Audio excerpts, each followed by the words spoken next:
ওয়াফু আম্মান যালামাক। চলুন অল্প শুনি আমার আপনার থেকে। আমি আপনি দুনিয়ার জমিনে কষ্ট পাই নাই, দুঃখ পাই নাই, কিন্তু নবীকে যত জুলুম করা হয়েছে দুনিয়ার মাধ্যমে কোন নবীকে কোন উম্মতকে এত কষ্ট দেওয়া হয় নাই। ও বাবারা, বন্ধুরা, গেল বছর মদিনাতুল মুনাওয়ারায় গিয়েছিলাম। ওই যে উহুদ পাহাড়, ওই জায়গাটুকু আজ অব্দি দূর থেকে দেখা যায়, পাহাড়ে উঠা যায় না এমন ভাবে বাউন্ডারি দিয়ে রেখেছে। ওই জায়গার মাধ্যমে দুশমনগুলো আমার আপনার নবীকে পাথর মেরেছিল। যে পাথর মুবারক, পাথর আমার আপনার নবীর চেহারা মুবারকে লাগার পর, ওই দুশমনের পাথর লাগার পর নবী রক্তাক্ত অবস্থায় বেহুশ হইয়া পড়ে গিয়েছে। সাহাবা কিরাম নিকটে আবু বকর বলতেছে, ওমর বলতেছে, ও হুজুর হাত উঠান, কারণ মজলুমের দোয়া কবুল হয়। দুনিয়ার মাধ্যমে একটা নির্দোষী ব্যক্তিকে তার উপরে যদি জুলুম করা হয়, আর সে যদি অন্তর থেকে ওই সময় আহ শব্দটা বাহির করে দেয়, তার এক ফোঁটা চোখের পানির জন্য ওই যিনি কষ্ট দিবে তাকে এই দুনিয়াতে সাগরের পানিতে ঢেউ খেলে খেলে ঘুরতে হবে। মাজলুমের দোয়া সঙ্গে সঙ্গে আল্লাহর দরবারে কবুল হইয়া যায়। মাজলুম হইতেছে ওকে যার উপরে জুলুম করা হয়, আর জালিম হইতেছে যে জুলুম করে, ইসমে ফাইল। ও বাবারা, বন্ধুরা, নবীকে পাথর মেরেছে, নবী রক্তাক্ত অবস্থায় বেহুশ হইয়া আছে। সাহাবা কিরাম বলতেছে, ও হুজুর হাত তোলেন, বদদুয়া করুন। আপনি বদদুয়া করলেই তো এনারা ধ্বংস হইয়া যাবে, শেষ হইয়া যাবে। ও বাবারা, বন্ধুরা, আমার আপনার নবী সুন্দর করে হাত উঠাইছে। সাহাবা কিরাম আলোচনা করতেছে, হায় হায় হায়, এখন বোধহয় এরা ধ্বংস হইয়া যাবে, শেষ হইয়া যাবে। একজন আর একজনকে কনি দিয়ে গুতাগুতি করে বোধহয় এরা শেষ। নবী হাত তুলে বলতেছে, শব্দটা শুনলে অন্তরটা গলে যাবে রে বাবারা, বন্ধু। সেই নবীরে উম্মত, আমার ভিতরে কেন এত গুসা, আমার ভিতরে কেন এত জিদ, বুঝতে পারি না রে বাবারা, বন্ধু। সেই নবী বলতেছে, আল্লাহুম্মা গফির লিকওমি ফাইন্নাহুম লা ইয়ালামুন। আল্লাহু আকবার বলি, আল্লাহু আকবার। নবী বলতেছে, সাহাবা তো জানে না কি দোয়া করবে।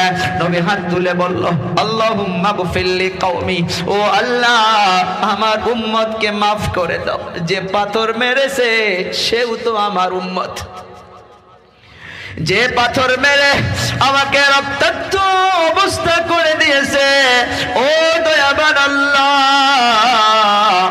আপনার হাবিবের উপরে পাথর মারার জন্য যেন আপনি বদলা না নেন। আমি আমার উম্মতের জন্য, আমার কওমের জন্য আমি দোয়া করতেছি, আল্লাহুম্মা গফির লিকওমি ফাইন্নাহুম লা ইয়ালামুন। তারা এই জন্য পাথর মেরেছে গো আল্লাহ, তারা আমাকে চিনতেই পারে নাই,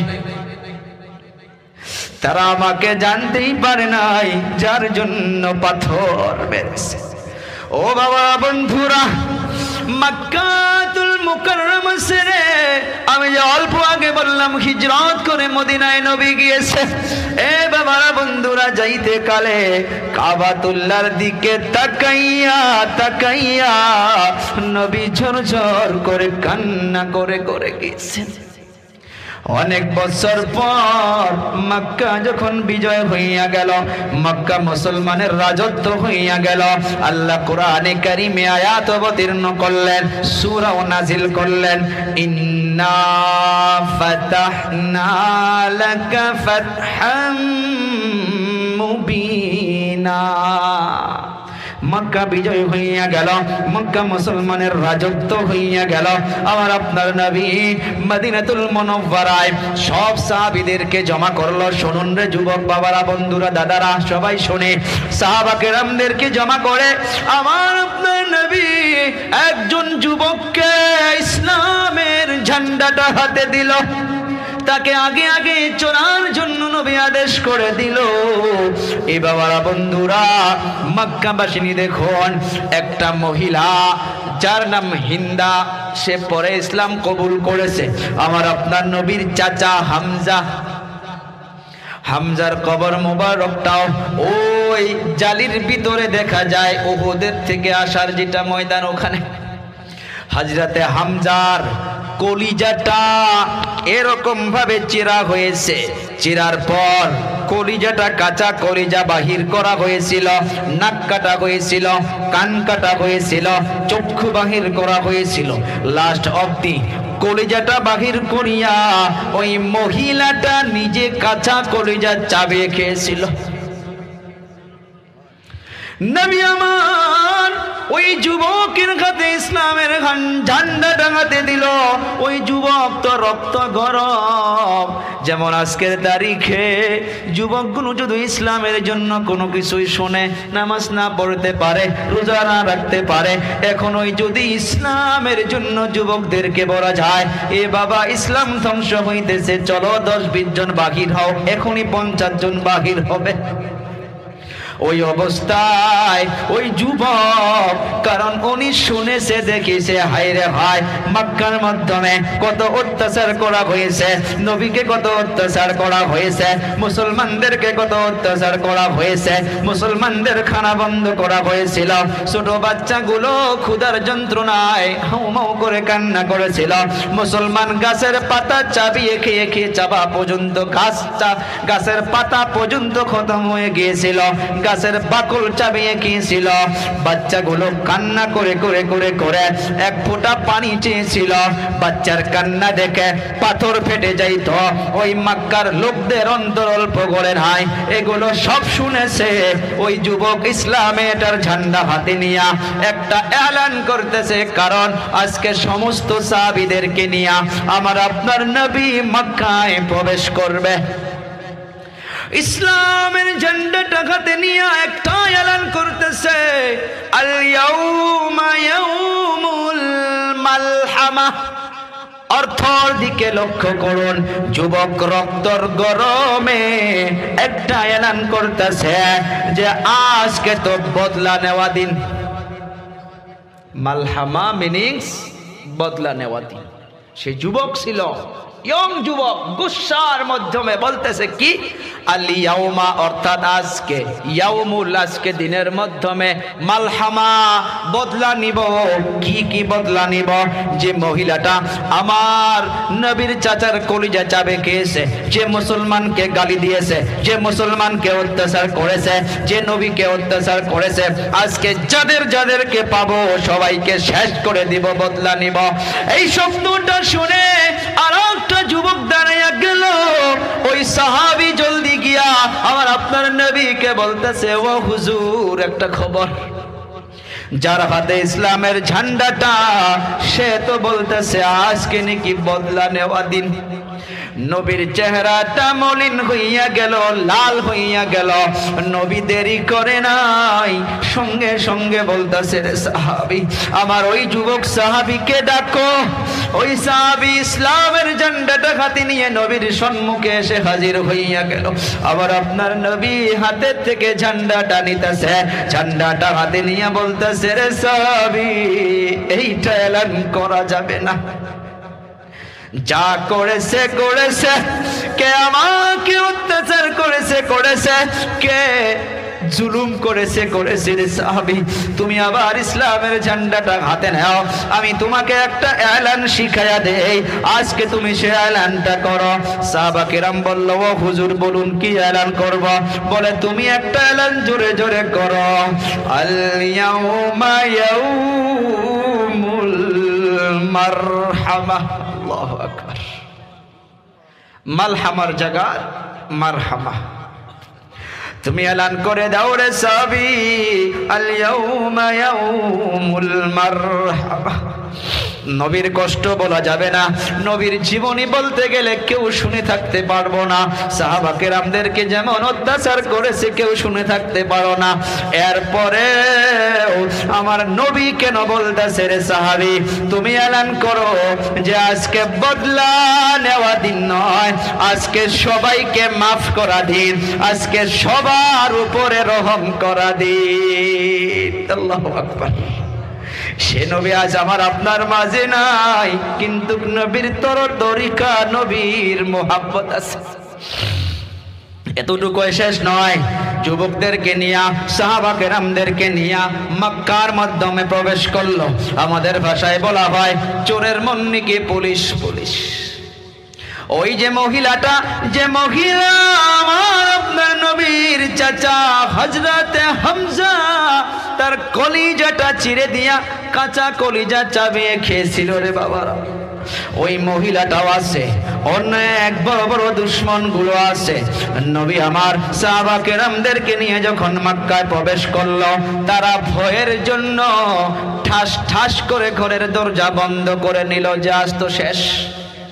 অনেকগুলো সাহাবী যে নবী আমাদের অত্যাচার সহ্য করতে না পেরে আল্লাহর হুকুমে মক্কা ছেড়ে হিজরত করে মদিনায় গেল, ওই নবী তো আজকে সাহাবা কেরামদেরকে নিয়ে, অনেকগুলো মুসলমানদেরকে নিয়ে মক্কার মাধ্যমে প্রবেশ করলো। না জানি আজকে আমাদেরকে শেষ করে দিবে, আজ তো আমাদের কাছে বদলা নিবে। এই ভয়ের জন্য ওই মহিলাটাও দরজা বন্ধ করে ভিতরে থাকলো। কিন্তু দেখুন নবীর আখলাক, নবীর তরিকা দেখুন, নবীর ইতাআত কেমন দেখুন, বুঝতে পারবো। মক্কায় প্রবেশ করলো, কোনো হাল্লা চিল্লা নাই, কোনো ডিস্টার্ব নাই, সব সাহাবা কেরাম সুন্দর করে আরাম করতে গেল, ঘুমায়া পড়ল। ওই মহিলাটা অল্প পরে চেক করার জন্য, যেমন আমরা দেখি কি করতেছে কই না, ওই মহিলাটা সুন্দর করে দরজাটা অল্প গুজায়া দেখে কোনো গাল্লা চিল্লা নাই, কোনো মারপিট নাই, কোনো অত্যাচার নাই, কোনো কেসাল নাই, কোনো ধমকি নাই, কোনো হাল্লা চিল্লা নাই। অল্প দূরে দেখে সাহাবা কিরাম গুলো আরাম করতেছে, নবী নাই। এই মহিলাটা এক কদম দুই কদম করিয়া লাহে লাহে লাহে লাহে একবারে গিয়ে দেখে কাবাতুল্লাহর নিকটে দূর থেকে একটা নূরের পহর দেখা যায়।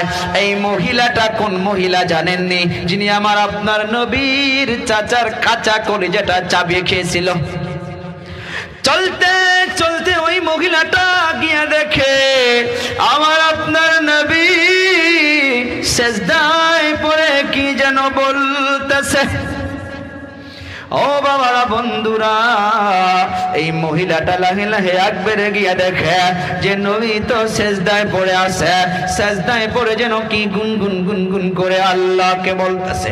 লাহে লাহে লাহে এই মহিলাটা কানটা একবারে গিয়া দেখে আমার আপনার নবী সেজদায় পড়ে আল্লাহকে বলতেছে, গো আল্লাহ, যে মহিলাটা আমার চাচার কাঁচা কলিজাটা চাবিয়ে খেয়েছে, গো আল্লাহ, আমি নবী হইয়া ওই মহিলাটার জন্য দোয়া করতেছি, গো আল্লাহ, তাকে আপনি হিদায়াত দান করে দিন। সুবহানাল্লাহ।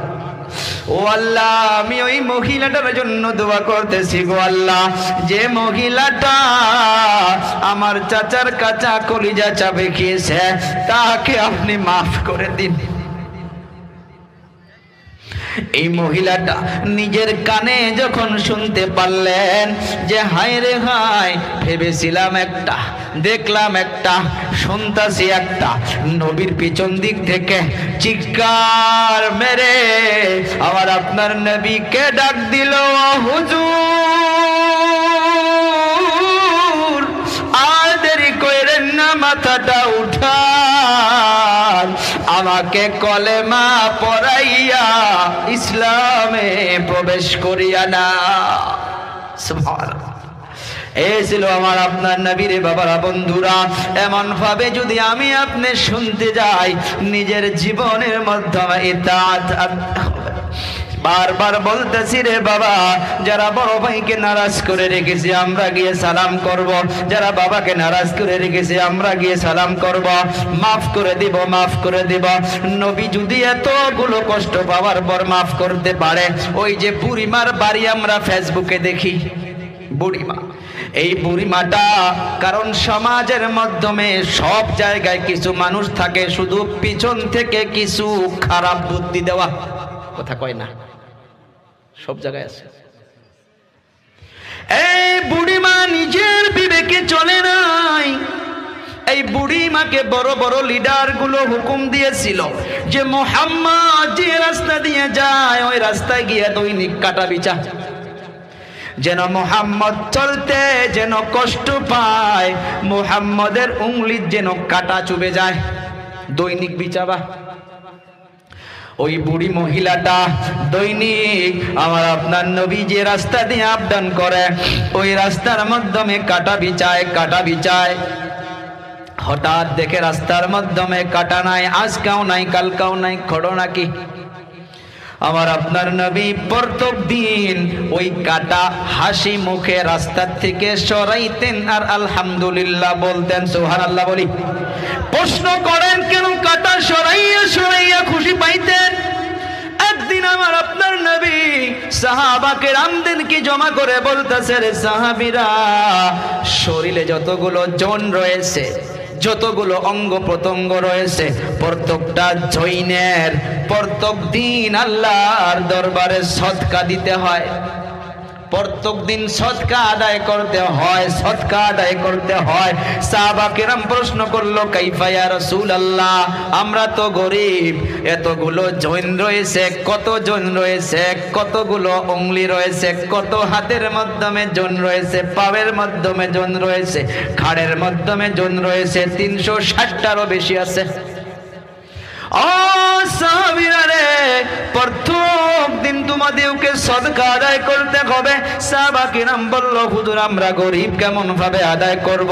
আমার আপনার নবী বলল, টাকা পয়সা দিয়েই যে সদকা আদায় করতে হয় তা নয়, শুনে নাও।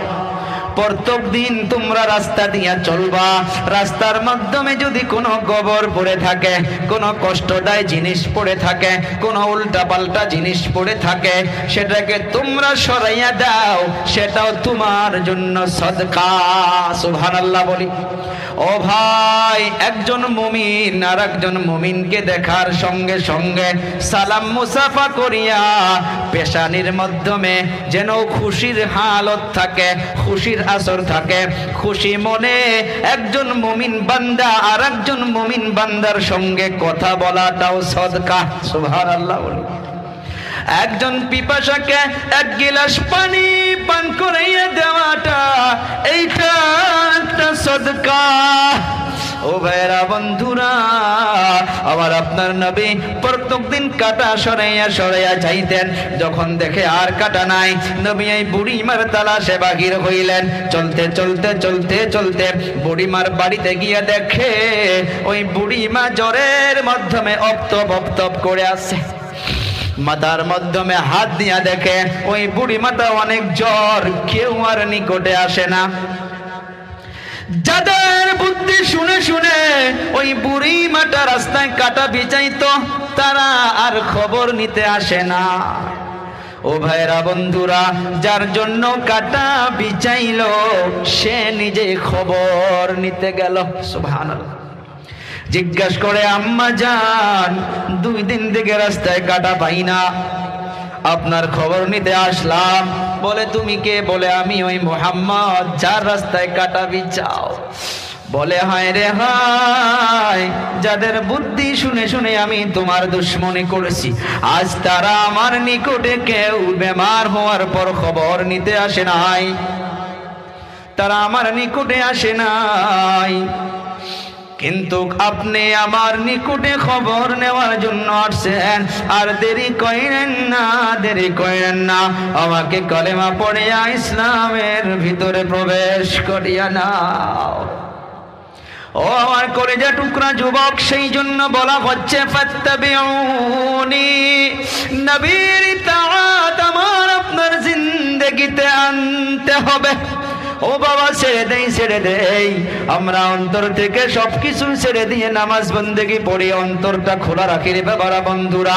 3 নাম্বার সিফতটা হইতেছে হাদিসের অর্ডার, ও আহসিন ইলা মান আসা ইলাই, যে তোমার সঙ্গে খারাপ আচরণ করবে নবী বলে গেল খারাপের বদলা খারাপ দিয়া দিও না, খারাপের বদলাটা তোমরা ভালাই দিয়া দাও। সুবহানাল্লাহ।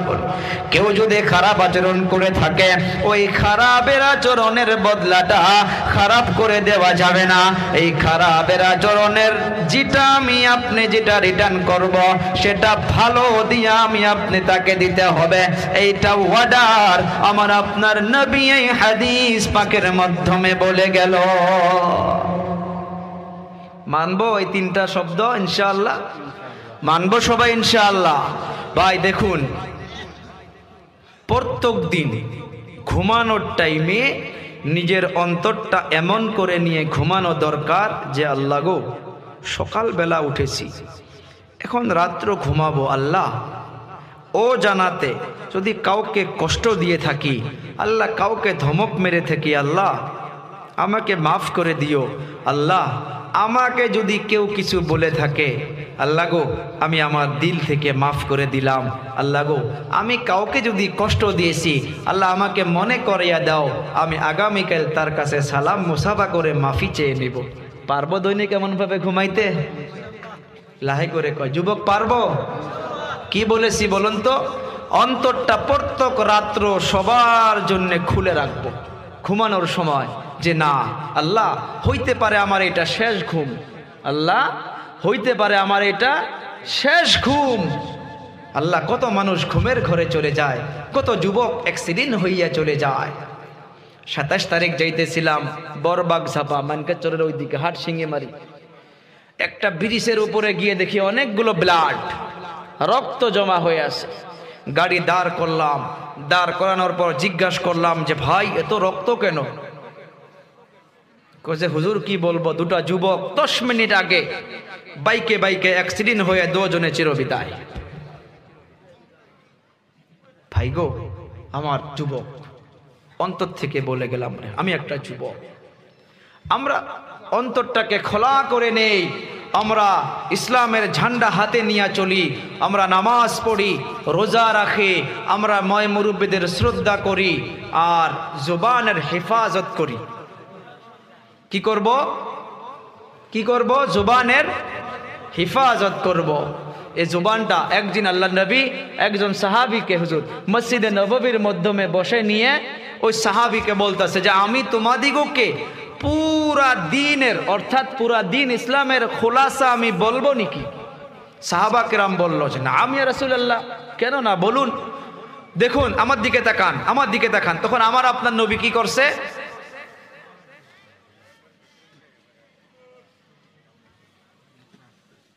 বুঝতে পারছেন?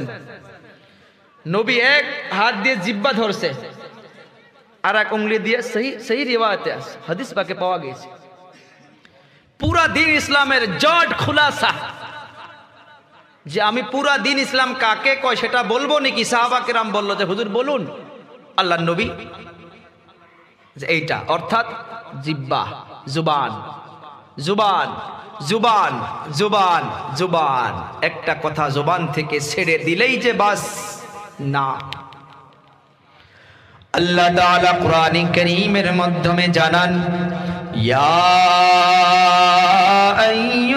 আইয়ুহাল্লাযীনা আমানুত্তাকুল্লাহ ওয়া কুলু কাওলান সাদীদা, আই কাওলান লতীফা লাইয়িনান সাহলা।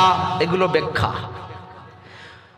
আল্লাহ বলল 1 নাম্বার আল্লাহর জন্য ভয় করো, 2 নাম্বার ওয়াকুলু কাওলান সাদীদা, আর এমন ভাবে কথা বলো নরম ভাবে, সহজ ভাবে, সরল ভাবে, নরমালের সাথে।